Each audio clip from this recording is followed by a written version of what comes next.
Welcome to Around the Footballing World. This is the second part, I would say, to our new show around the Premier League and around the footballing world. And we're going to talk about the hottest topics from outside the Premier League, talking about European football. And of course, this week, we have to go to La Liga, despite the screams that I will already hear from people telling me go Bundesliga, Serie A. But when one of the world's best players scores 5 goals in one game and surpasses Raul in terms of La Liga goals, I must note that people are kind of confusing this with him surpassing Raul for overall goals. He's still 5 behind Raul for overall Real Madrid top goal scorer, but he has now surpassed him for club La Liga goals. So Ronaldo, just a fantastic achievement. 5 goals from him.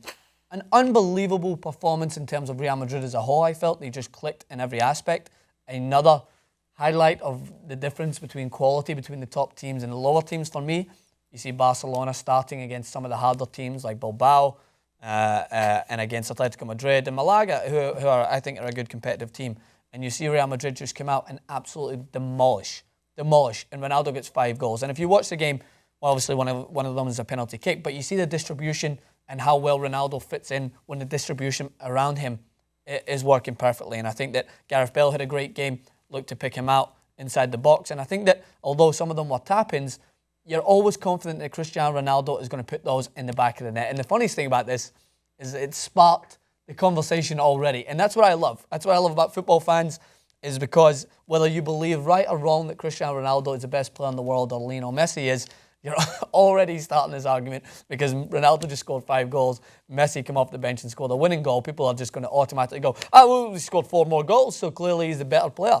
If only it worked that easy. But I do love to see these arguments, because when you start the season and everyone's already screaming drought that Bale scored in the previous games and Real Madrid looked fantastic but no goals for Ronaldo, you see Ronaldo's face and he didn't look as happy, and you see the smile on his face when he banged in 5 goals in that game. So credit to him, credit to Real Madrid as a whole. I'm not going to sit here and completely, I would say, compliment Ronaldo's style in that game. I have to say that I think it's an enormous achievement. So this will pose the question of whether or not when Ronaldo, which he will, surpasses Raul as the all-time goal scorer for Real Madrid, will he then be considered the best striker of all time at Real Madrid? Because I think Raul is still more decorated at his time in Real Madrid. I think he's got like 7 or 8 La Liga titles.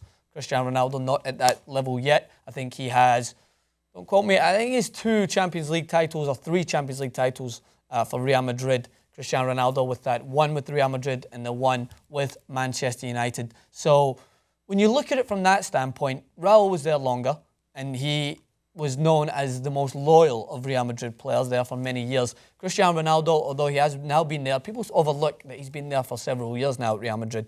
It's the impact that he has had on the team and how fewer games he's scored in La Liga goals. I think Raul had 550 appearances and that amount of goals, 228, I believe, and now Cristiano Ronaldo at 230 with far less appearances.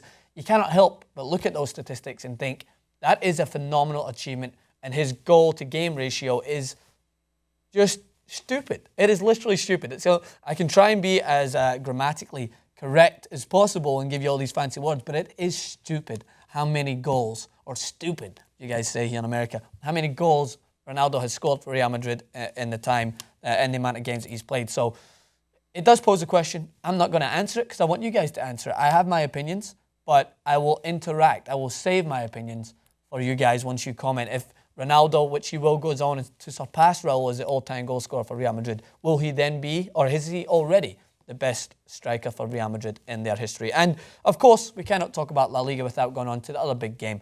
I'll change my... I wanted to get this prediction so right, and I had 1-1 predicted. And then when I was on 120 Sports, I said 2-1.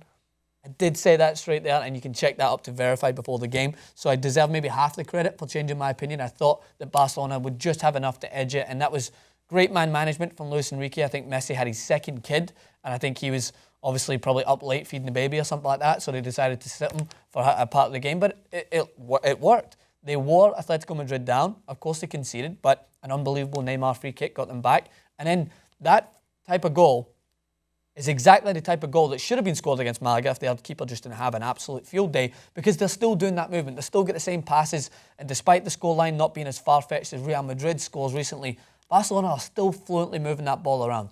And I think that Real Madrid are hitting the ground running now, despite the draw in the early days.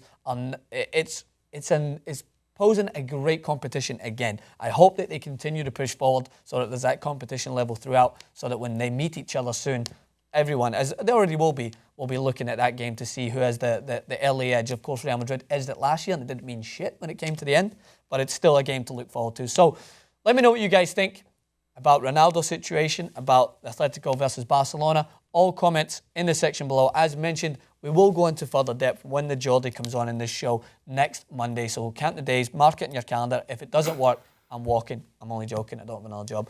Come back to TYT Sports and subscribe.